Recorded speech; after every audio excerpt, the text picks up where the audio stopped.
Welcome to Defeat Your Cravings, hosted by Dr. Glenn Livingston, PhD.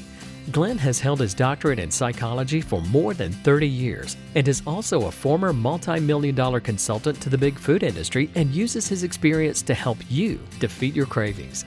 This show will help you to focus on dramatically reducing cravings and leave the diet mentality behind, so you can more easily and effortlessly achieve your health, fitness, and body composition goals. Please remember, no doctor-patient relationship is created via this show, and you are responsible for confirming any changes to your diet, health, or psychological routines with an appropriately licensed professional before implementing them. Now, before we get started, if you haven't yet downloaded the free smartphone app to access dozens of these recordings all in one place, as well as to avail yourself of a confidential community for support, motivation, and assistance, please visit the podcast link on defeatyourcravings.com as soon as possible. And now, here's your host, Dr. Glenn Livingston. So, hey, this is the very good Dr. Glenn Livingston, and I'm here with a very kind gentleman by the name of Seth, who has agreed to share his session with you so that you can benefit from his experience and observations and wisdom, as well as his trials and tribulations and stumbles. So, Seth, how are you today? I'm doing fantastic. Thank you so much. Good. Thank you for doing this. Why don't you give me a little background? Let me know what your life was like with food and how you found us and what's different and how I can help you today. Absolutely. I've been, I'd say, struggling with binge eating probably for about 10 years of my life, for a little bit more. It started kind of at the end of college. I'm not going to give the whole year-by-year version, but basically it's been an ongoing struggle, and I have gone through quite a few resources around binge eating, and probably more in the past year or so, especially around binge eating, because I didn't even know how to coin it as a term until probably about a year ago, and finding more and more resources. So I think after reading a few other books in the binge eating space, I was researching on Amazon, found your book, and it kind of was just a conglomeration plus a much better articulated approach to ending binge eating. And I think the most impactful thing for me was the idea of creating your own rules. And I think that both your coaching and your podcast in general have really inspired me as well, because I am actually a coach as well. But it's helped me kind of appreciate value in autonomy and setting your own rules and boundaries. And that has been really helpful for me. So I'd say that probably the biggest breakthrough so far for me has been the idea of mania versus contentment that you talked about in the book.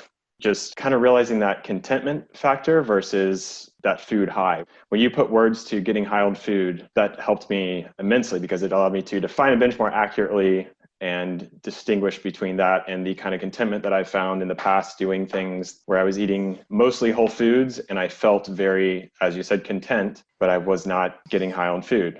In a much better place now, I would say I feel I have a very good handle on binge eating entirely. And now I think the small struggles that I'm having are with articulating my own approach and not questioning it.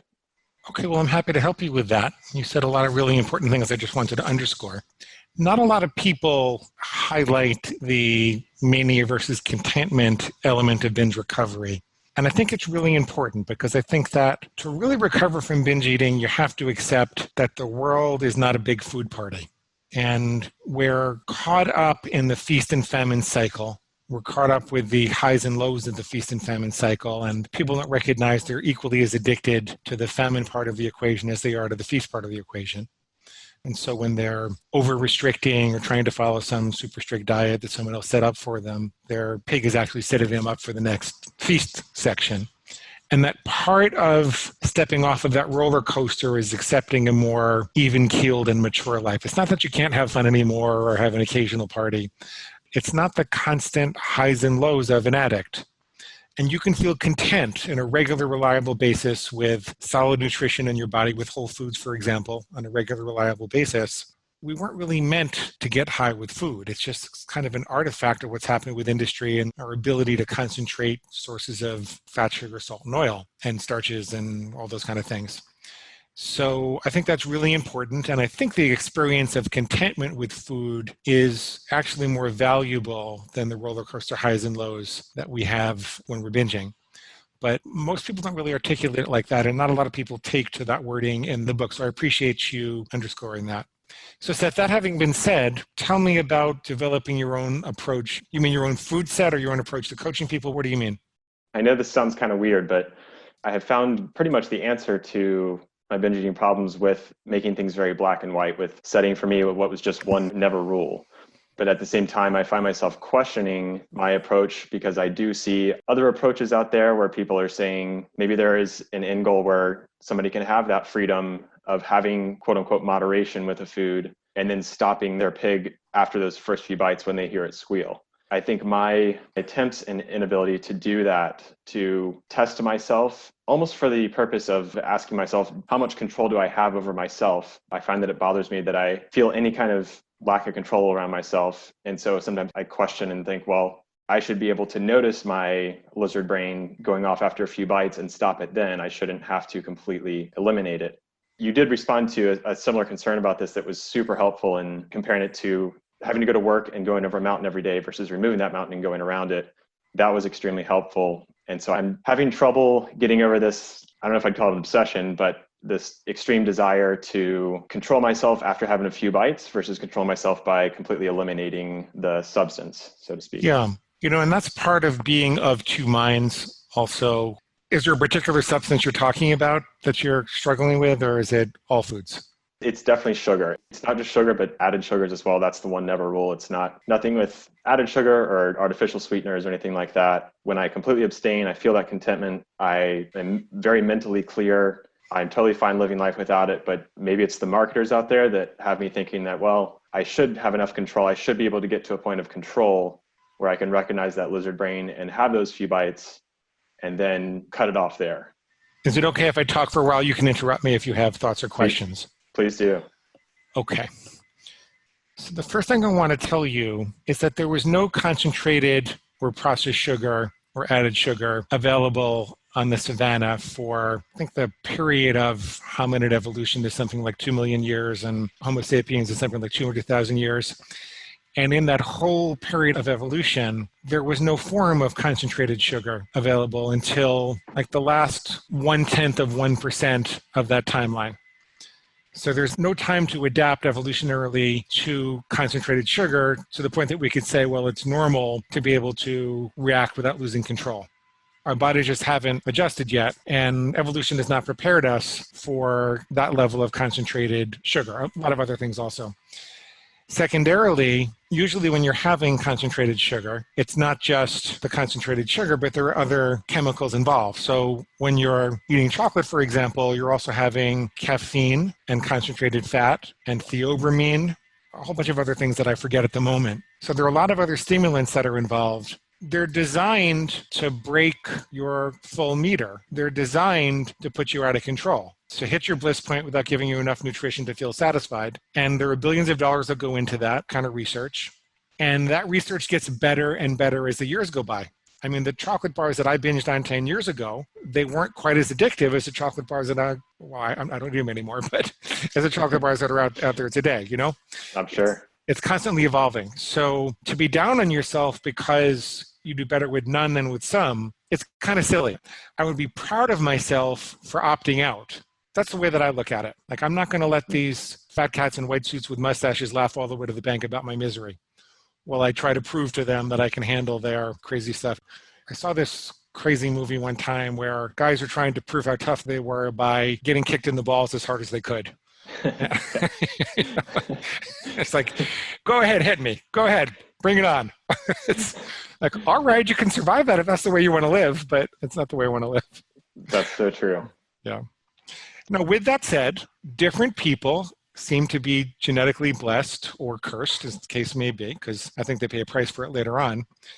Different people seem to be genetically able to eat certain amounts of this poison without suffering. My sister can usually have 2 squares of chocolate and put the rest back in her purse. I'm going to eat the rest later. And I don't know how she does that. But if you give her pasta, then she's in trouble, right? And so there are certain chemical combinations that are easier for some people to control and worse for other people. There are none of them that are good for you. Nobody's making health claims about having pasta or chocolate or beer, right? So to feel like there's something wrong with you because you can't do that, I don't know. I can tell you the numbers seem to stack up at about 2/3 to 1/3 in terms of the people I work with. About 2/3 of the people, when they come to me and they say, I haven't been able to control chocolate or flour or sugar, and I really want to have some, about 2/3 of the time I can work it out so that they can have some. I don't entirely know what they want to. It's not really my business. But about 2/3 of the time, it's just a matter of very clearly defining exactly where the lines are and making those decisions beforehand. A smaller percentage of people can have a little bit until their pig squeals without any real bright line in the sand. Some people can say, I'm just going to have a little bit, and they eat it intuitively and mindfully, and they're totally present, and they're able to stop. And there's a whole approach out there that says rules are bad. We shouldn't distinguish good foods from bad foods. We should just learn to be more present and trust our hungry and full meters. And I think our hungry and full meters are broken by industry. I think that's a kind of dangerous approach for a lot of people, but for some people, it really works. And way back in 2017, I was dating an eating disorders therapist, and she worked with a lot of people, and I actually referred her some people, and they did fine like that. I'm not saying this is the only way. Also, within the context, there's such a thing as a guideline as compared to a rule. You can have guidelines on your food plan that tell you what to do when no other rules apply, right? Eat when you're hungry and stop when you're full. Personally, I think that eating everything in moderation because you don't like rules, I think it's a developmental phase. I think it's better than eating everything all the time Right. and binging. But I think it's a developmental phase that's a step up from there, and it works for some people. But I think that the ultimate in character building or finding the most peaceful relationship with food is to be able to define exactly where you want to be, figure out where the dangerous intersections are for you. What are the trigger foods or situations?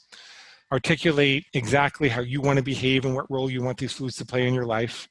And then live like that. Like build your own city with your own roads and traffic lights, and build your own city and make it extremely well defined so you don't have to make any more decisions than you have to, because decisions wear down your willpower.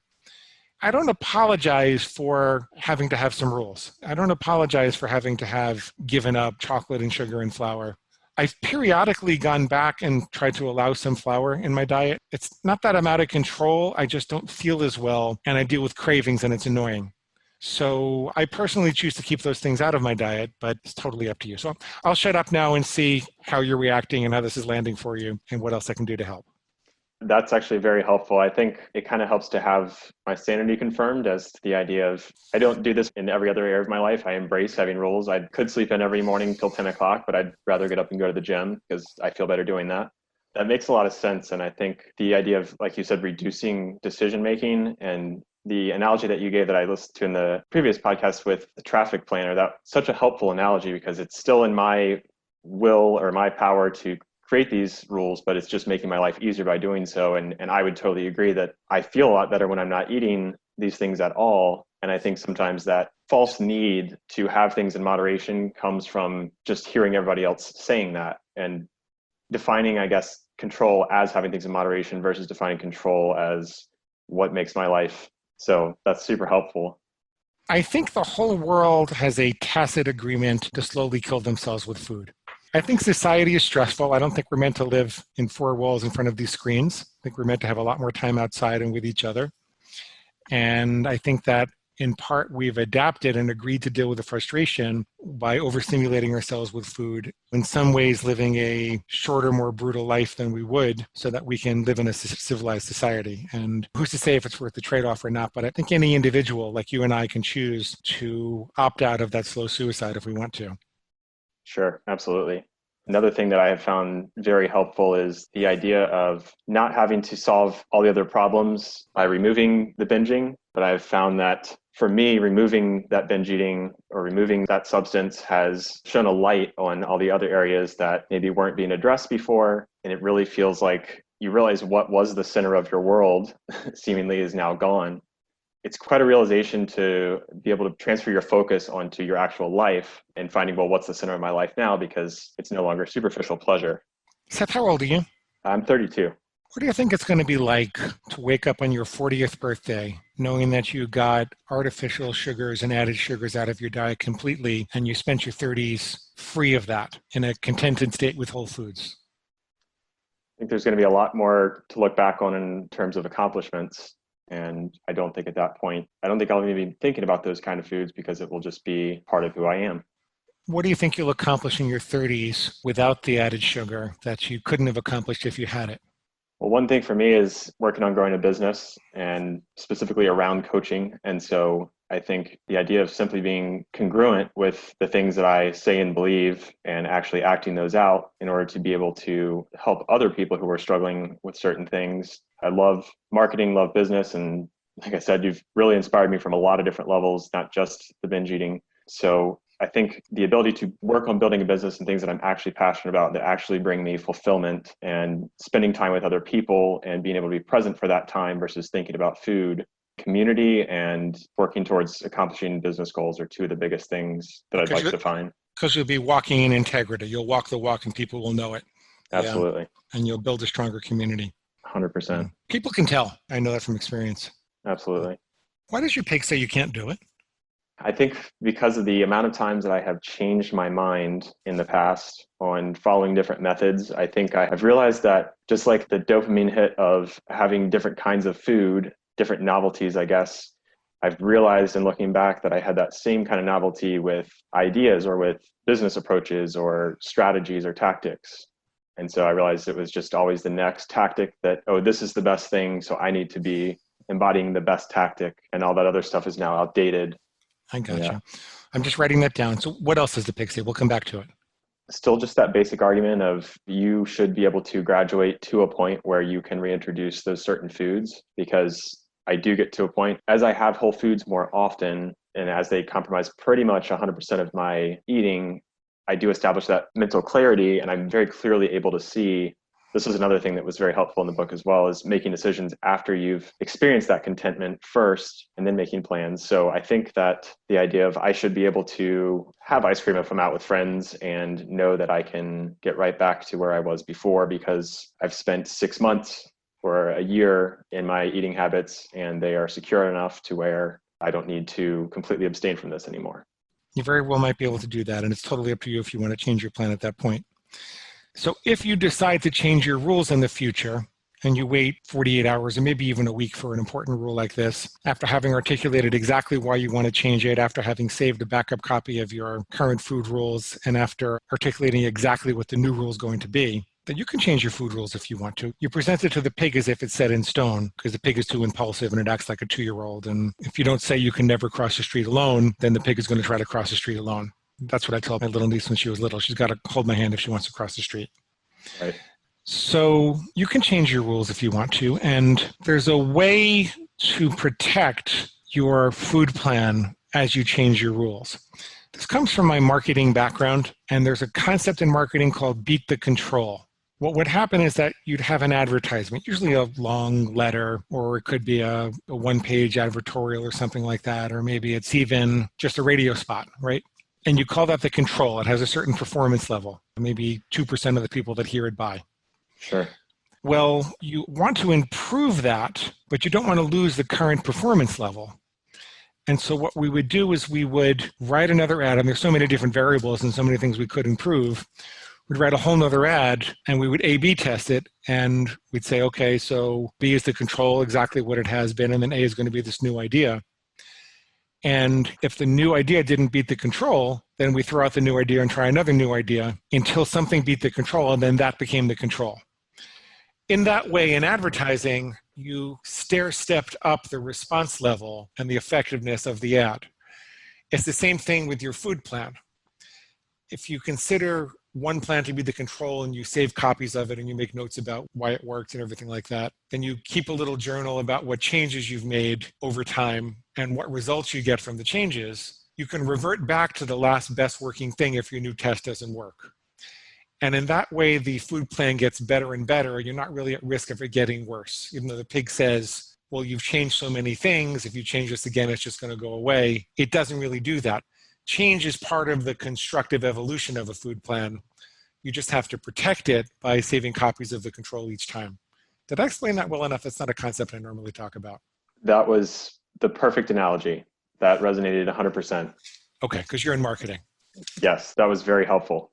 It's a great way to think about that whole debate of, well, if I say never, but I also want to see if I could change my plan 6 months from now to add something that may be helpful for me, like let's say protein powder, but say it's got an artificial sweetener in it. but it could also be helpful for a convenience factor. Then having that control and then testing that is super helpful. Exactly. Thank you. Exactly. Yeah. That way you don't have to be afraid of change. When you're running a test, it's a very serious test. Like, we don't change anything until we have a statistically significant and reliable test that works out better than the control we had before. So it's very serious. We're not changing things willy-nilly like the pig wants to change it, because it's saying, well, you're going to change it, so you might as well change it now and eat whatever you want to. That's the pig's argument. Yep. Why else does the pig say that you can't do this? From a more personal standpoint, I think that maybe, I don't know if it's the fear or the apprehension of self-sabotage, because there are plenty of difficulties to face.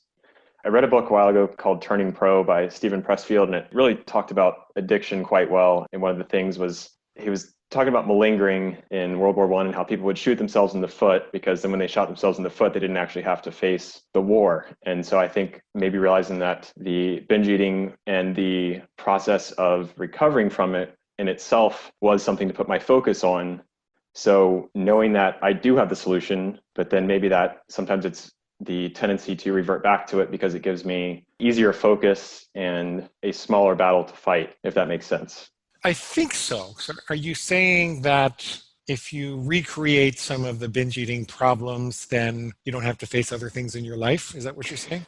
Yes, to an extent. I would say maybe that's not a pig squeal. I think that's maybe more me, but I think that's maybe the fear of, not subconsciously, but impulsively going back to that and then saying, oh, well, I binge, so now I have to go back and spend time in quote unquote recovery working through this again. As opposed to working on a relationship or the next phase of your business, or Yes, some scary marathon you're trying to run or something like that. exactly. I see. Yeah. So the pig says that you must binge so that you don't have to face your life. Yes, and the actual harder things. And why is that a lie? Rationally, it's not what I want at all. It keeps me focused on everything I do not want. And I don't want to live a life focused on superficial pleasure. But no matter how hard building a business or whatever it may be is, it's the type of hard that I could embrace versus the pointless hardships, like we talked about earlier, of trying to moderate a food that really doesn't make the world better, doesn't help other people, doesn't make me feel better. You're an accomplishment-driven guy. You're a purpose-driven guy, from what I can tell. You get a lot of gratification from building a business or helping other people or accomplishing something real in the world. And people like you and I, we can embrace the challenge. It's a grand adventure, and it's not something to be avoided, but something to seek out. Is that accurate? Yes, that's 100% accurate. Is there any other reason that the pig says you can't do this? I don't think so. I think that the baseline of all that would just be, I think, feeling confident in the plan that I have, which after that first analogy of the testing, I feel so much more confident from that. Good. Do you have any questions or concerns? Not that I can think of right now. I honestly feel very at peace about it. And that was one of the biggest things I'd hope to accomplish on this call. So thank you. Good, Seth. Are there any other observations you've had about your journey with the book or any of the other books? I have a whole list of them, honestly.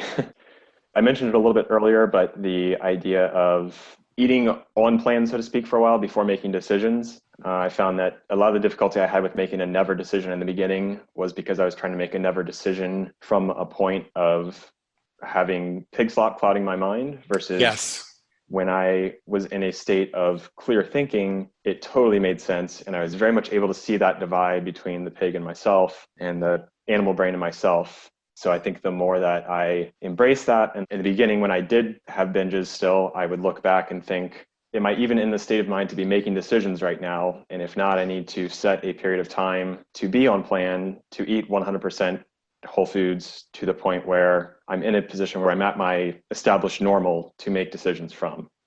Not sure if that makes sense. It does. I often tell people who are struggling to find a food plan that works for them and just say every food plan doesn't seem to work for them. I'll say, would you do a 30-day experiment without any sugar, flour, or alcohol? 30 days, 1 month of your life, no sugar, flour, or alcohol. When we get towards the 4th week, let's make your food plan then. And they're amazed at how much easier it is to make a plan that works for them. That is exactly my experience. I had done a 30-day experiment, I guess, and I think it's been something I've always been able to reference and look back on to kind of put the ideas together in my head. They made more sense because of the experience that I had had.